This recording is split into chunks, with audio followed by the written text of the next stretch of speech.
রান্না করলাম ডিম ভাপা। এই ডিম ভাপা রান্না করার জন্য আমি একটা বাটির মধ্যে 2টা ডিম ফাটিয়ে নিছি।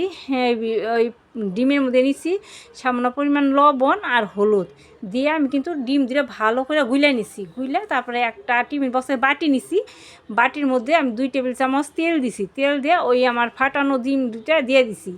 দিয়ে বাটির মুখাটা ভালো করে আটকে কড়াইয়ের মধ্যে দিয়ে দিছি পরিমাণ মতো জল দিয়ে ওই বাটিটা বসিয়ে দিছি।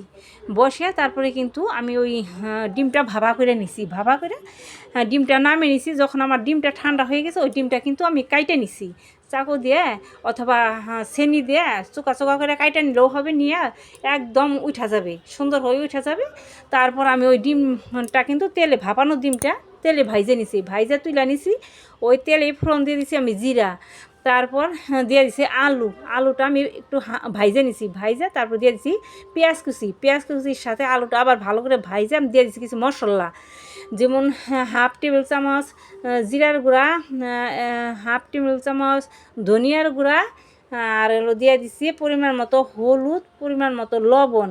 কারণ আমি অল্প করে রান্না করলাম তো এই কারণে মশলা আমি হাফ টেবিল চামচ করে দিয়ে দিছি। আর নামানোর আগে দিয়ে দিছি আমি গরম মশলার গুঁড়া। এইভাবে ডিম ভাপা করে তরকারি রান্না করে খেয়ে দেখবেন ভালো লাগবে। আমার এই ডিম ভাপার তরকারি রেসিপিটা যদি ভালো লেগে থাকে তাহলে আমার পেজটি সাবস্ক্রাইব করে আমার ভিডিওতে একটা লাইক করবেন।